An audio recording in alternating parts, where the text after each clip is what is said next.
So, of course I knew Ned first as Grandaddy, and my grandfather and my grandmother were definitely my heroes because I saw them caring about the future, and more than that, doing something about it and trying to get other people to do something about it.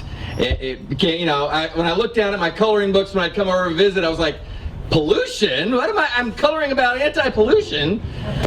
And then we always went on walks, and nature, of course, is a beautiful, important part of my life since then, but walks with Grandaddy were part enjoyment, but it was definitely not just forest bathing, it was quiz time, right? So we'd go out with him.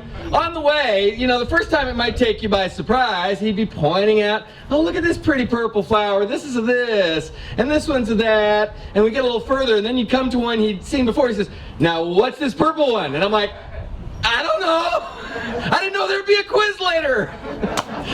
And, the most interesting thing was when he had a bunch of his grandkids together, and then he kind of could run it as a competition.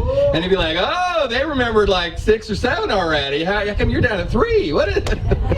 Maybe not quite, he keeping score, but certainly, he was a vital, competitive, loving, full-hearted person. He gave of himself to everything he did, and he gave to his family the most, unless he gave to the world the most by what he gave back.